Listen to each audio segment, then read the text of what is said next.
This video is sponsored by Descript. Hey, what's up ladies and gentlemen, my name is Ignace Aleya, and in today's video we're going to see how to become a Maverick just like in Top Gun.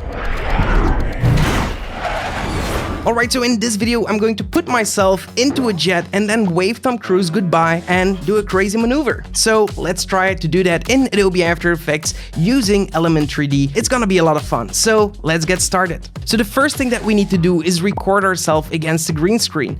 The way we've done this was first sitting in the chair against the green screen, and I was trying to act in there, but we quickly found that the chair was moving a little bit too much and the chair itself didn't look anything like a cockpit from an actual jet, so we went outside in the end for nothing. So in the end we went back outside, re-recorded the thing with a chair that doesn't have that back part, so you actually have your back free. I'm also making sure that I'm actually holding something so it looks, or at least when I perform, I can hold the same distance from the steering wheel. And yeah, that just makes your entire acting performance a lot more realistic, because the first time we didn't do that and I ended up doing nothing that I was supposed to be doing, so... Alright, so here we are in Adobe After Effects, and the first thing that I will do is drag my footage into a new composition. Then I will go to my pen tool and draw a rough mask around myself, just so I only have my green screen visible and nothing around it. Then I'm going to key it using Key Light and just sample my color here, and then add an advanced spill suppressor to it and just change my view for a second to matte view, screen matte. There we go.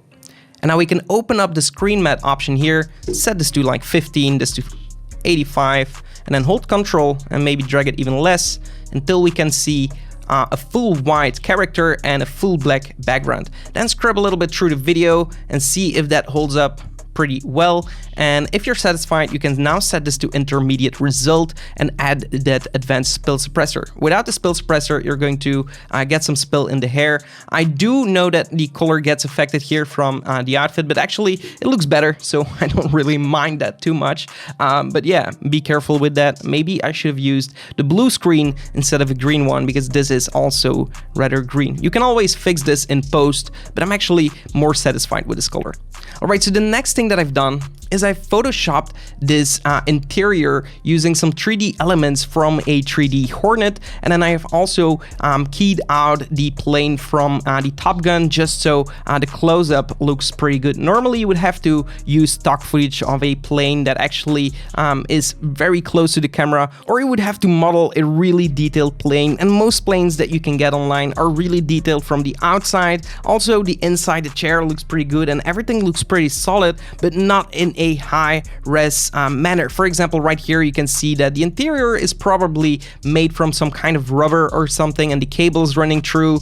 All these details here make it look pretty realistic. Again, try to look at reference from music videos, movies or real... Now hold on a minute. Did he really just say music videos instead of movies? Let's listen to it again. Again, try to look at reference from music videos, movies. So now I have to replace that, make sure it fits well in the sentence, that it doesn't sound weird. I will just use Descript for this. You can use a program to screen record and make an entire video from A to Z, but I just used this little part just to showcase you what it can do. So what I did for this clip is I exported it from Premiere Pro, imported it into the Descript program, and added Ignace as the character. So let's have another listen at the original clip, now transcribed. Again, try to look at reference from music videos, movies. Well, the mistake is still in it, so we'll have to cut it out. I'ma just remove those parts of the sentence, so it just reads out this. Again, try to look at reference from movies. Hey, that's not bad. I will just smoothen it out by giving it a little fade here below with the audio waveform editor. Let's have a listen now. Again, try to look at reference from movies.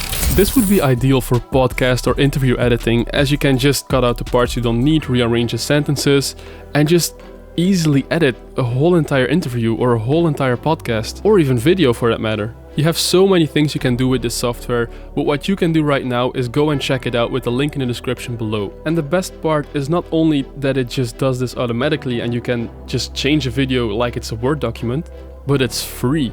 So why not check it out with the link in the description below, and let's continue the tutorial. And the thing is, you can do this in 3D for sure, but it's just going to require some time, and I wanted to go the easy route for this video. And so this I'm only going to be using for the foreground, and for the background we are going to be working with 3D planes that are also going to move along with my movement. So now I'm going to bring this behind my pilot scene here, and now scale it up or just scale down the pilot here.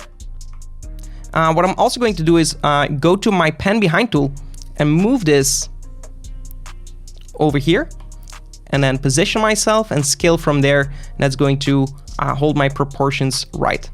So I found something like this to be looking pretty realistic. There should be enough space around you. And to cover up the lower part, what I'm actually going to do is create a new solid here and make this black, call this bars, and we're going to click OK. Now we're going over to the rectangle tool and double click on that, and then double click on the mask, and then go over here, hold Ctrl and drag it in until we cover the bars of the actual plane here. And then we're going to subtract it. So now we create these cinematic bars. I'm just going to put myself a little bit lower so you cannot see the steering wheel. Something like this seems to look all right. So now what we want to do is match the colors of these two. So you can do this in a lot of ways. You can actually use the color rematch, or even from Red Giant, which is probably around here. In the Super Comp, you can do some really advanced color matching and techniques, but I just want to keep it simple for this video. So what I will do is go to my footage, add a tint, add a curves, and then I'm going to lower the tint. Something like this, add more contrast and more punch.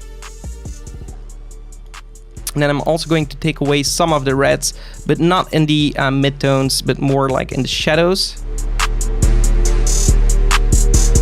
So now if we zoom in, we can actually go into these color spaces of the actual picture and grab the information here in the info panel. The primary color in the shadows are green and blue, so even more blue. So you would have to go into your shadows of your actual shot and try to match those numbers. And let's say that we're satisfied with that. So now that we have this, what we want to do is take our pilot shot and parent this to our Hornet. And now for the Hornet, we're again going to the pen behind tool and also place this somewhere around here. Now I'm going to press P on the keyboard for the Hornet and also hold Shift and press R on the keyboard and hold Alt and click on the stopwatch for the position. And I'm going to write a simple expression such as wiggle, open parentheses, 10, which stands for 10 times a second. It's going to wiggle around 10 pixels. So let's do that and see what that does. That's going to give my jet a little bit of shake. So I'm going to lower that even to a more subtle number, like 5. And that's just going to give that jitter to my plane like it's actually moving. So the next thing that I want to do is do the same thing of the wiggle here. So I'm going to copy the wiggle, hold Alt, and click on the stopwatch here for the rotation, paste that information here. And what I'm going to do is just lower that final amount, because with rotation, 5 degrees is a lot, so it's going to really be affected too much. So I'm going for 0.5, and that's going to have a subtle movement on the rotation. You can already see the effect here. It's a lot. So maybe you want to lower the first number here in the rotation to something like 4, and that's going to have a slower rotation axis, but the position and the jitter is still pretty solid. So let's say that we're satisfied with that. All right, so one more thing that I want to do with my shot is add another curves here and pull it down just a little bit, because I think we looked a little bit too bright on the previous shot. So that looks a little bit better. Again, reference and look at what you're trying to achieve. Are you going for the fantasy look? Are you going for realism? That all really depends. Next, what I've done is imported a video from a background or an aerial shot from the sea. I found this on pexels.com, so you can always find that on that website, and it's copyright free, so you can use that material for your productions. So I'm going to increase the scale a little bit and then just reposition the water just so it looks like the horizon is a little bit higher than the plane and I'm flying over it, somewhat like this. Then the next thing that I want to do is create a new solid layer here, and I'm going to add mist and click OK. And then here I'm going to add the fractal noise effect to my solid layer. And then I want to go into the transform, set the transform to like 750, set the fractal type to something like dynamic progressive, and set the noise type to spline. So now I'm going to hold Alt and click on the stopwatch for the evolution, write time times, let's go for 5,000. Now we're going to have a lot of variation here in the background. Maybe that's a little bit too much actually. So I'm going for 1,000.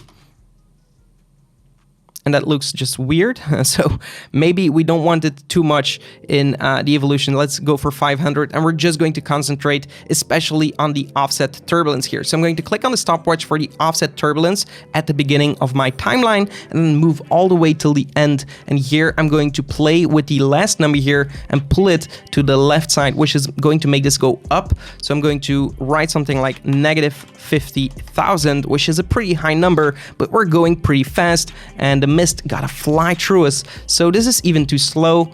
We're going back and set it to minus 100,000. And there we go. So that's double the speed. This looks a lot better, but still it looks like it's going up and not into the distance. So a little trick that I've done here is just add the CC power pin effect, and that's going to allow us to deform our first pins here more towards the camera. And if we create something like this, this should make it look a little bit more like it's going into the distance. And so you can really perfect this if you want. You can even pull these together in a pretty far distance here.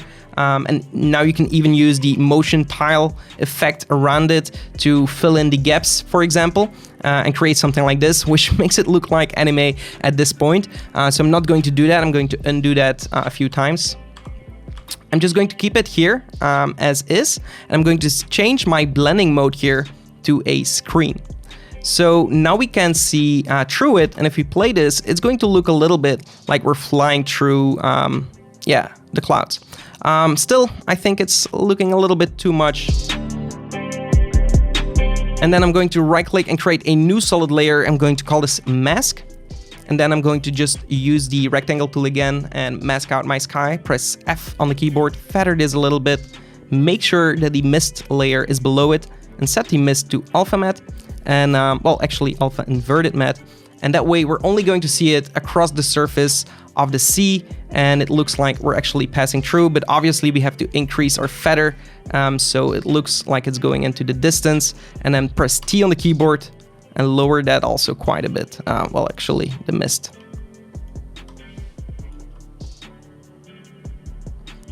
And so like this you can fake some wind going around you. Obviously the background doesn't look good for this particular shot because we're going to the side. So what I will do is just right click and time freeze this frame. And we just wanted the colors, to be honest, because we're actually going to fill it up. So we're going to duplicate the mist one more time, bring it below. And this time I'm going to change it back to normal, set the opacity back to 100% and delete the power pin. And then here I'm going to increase the scale even more. Like something like 3000, and then add the effect tint. And here we're going to choose some other colors. Maybe choose a color from the plane and then brighten it up. Choose a darker color from the plane and then darken it up. And now we can also play with the contrast here and with the brightness. And then duplicate this mist layer. Also make sure that you select these mist layers and set these to no track matte so that they are not being affected by anything else. And then we can go in here and play with the transform. Maybe lower this to like 1500 so we get a little bit more detail, and then set this to screen, for example. And this one we're going to press T on the keyboard and lower the opacity a little bit, just so we can see the sea, but we cannot see whether it's moving or not. Again, we're going to duplicate this mask and position these above these mists, and select the mist again, alpha invert it, and this time feather it even more.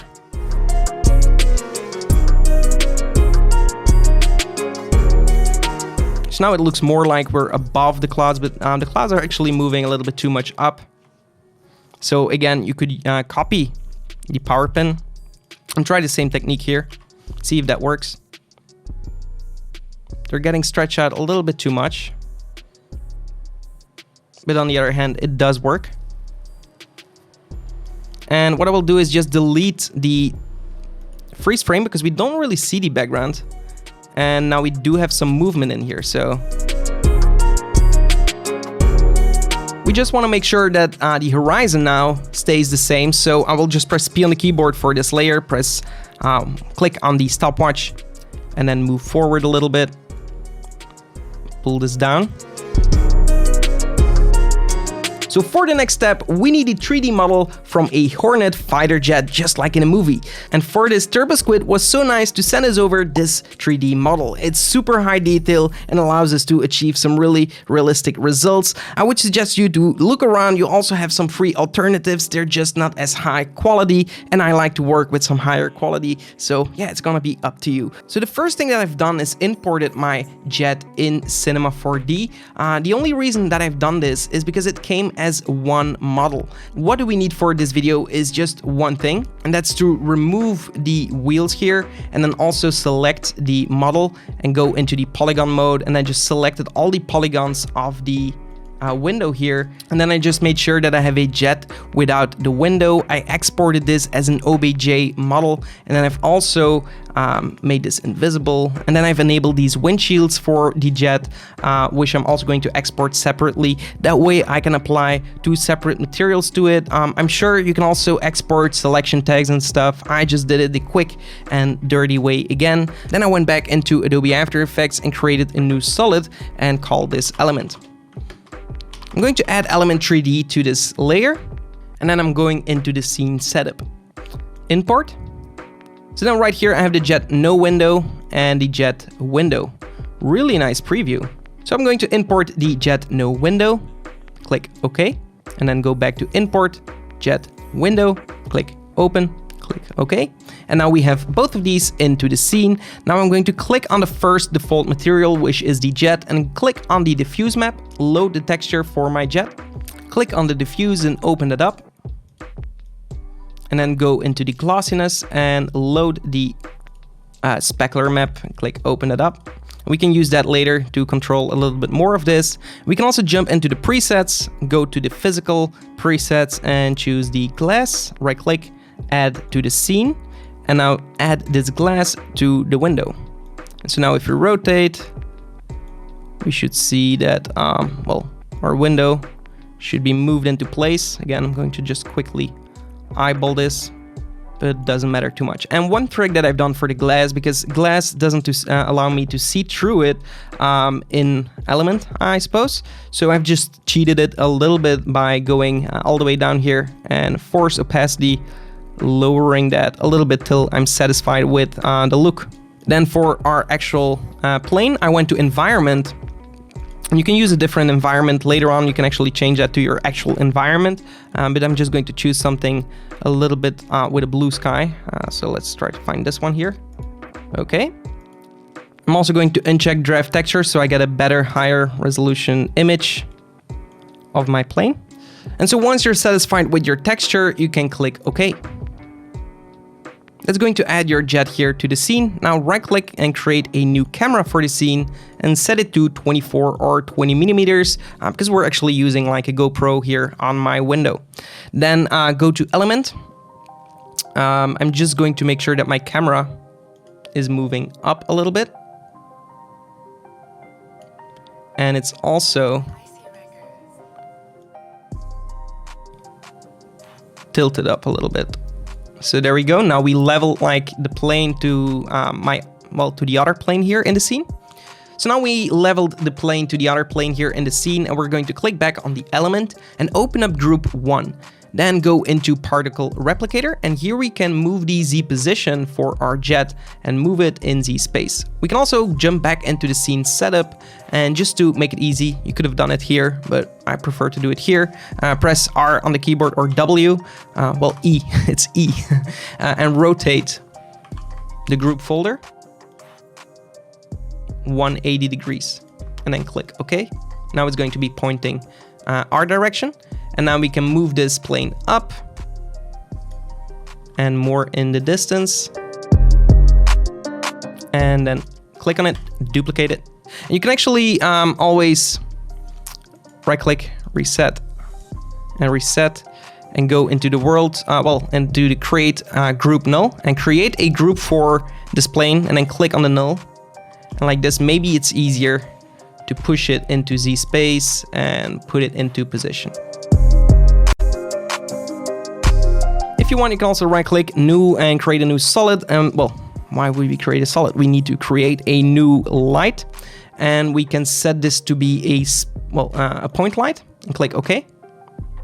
And then position this point light all the way in the back, all the way up, and all the way to the left side here, and more up, until we start to see some kind of detail in the jet here, which looks really cool.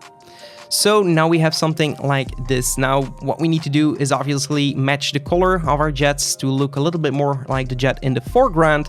And also we could click on this jet and also create a null for this one. Now that we're busy anyway, create, there we go. Now we have these 3 nulls that we can also add the wiggle to. So we can alt click, wiggle open parentheses 10 times a second. We want to move 5 pixels, copy this, P and P. Alt stopwatch, paste, alt stopwatch, paste. And there we go. And now we get something like this.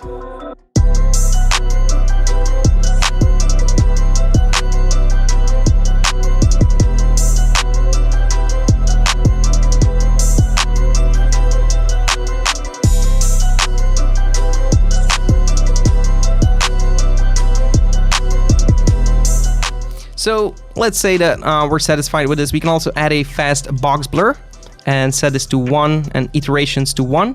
Copy the fast box blur and add it to the other one and to the other one.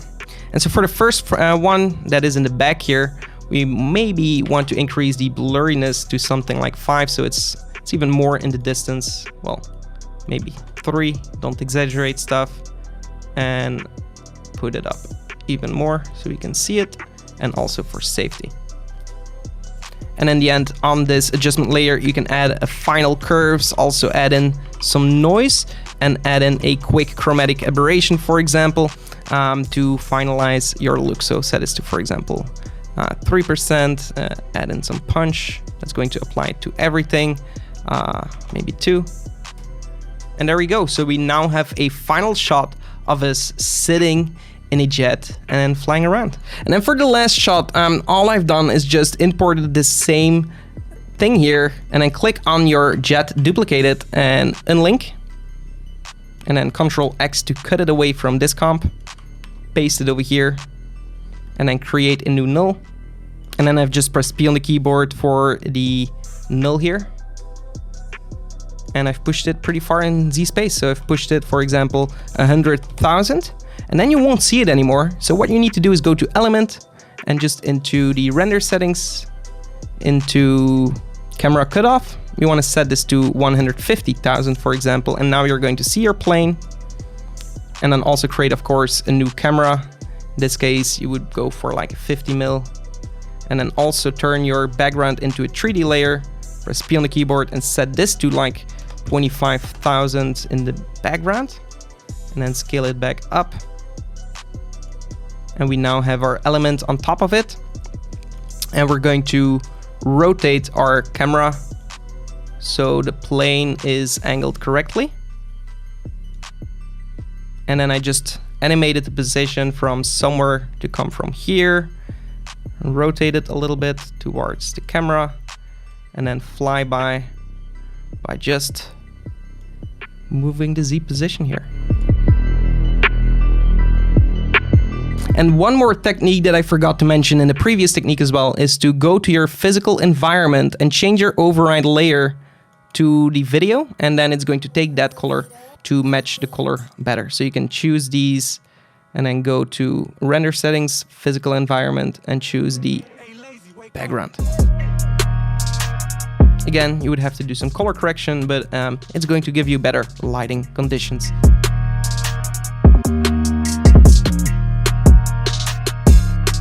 And so after tweaking a little bit and getting everything perfect, you will get some really cool animations, and all you have to do then is just duplicate this and do it a few times, or just offset the timing in there, and that's all that I have done. Alright, so all of this then brings us to the final result of this video. Enjoy!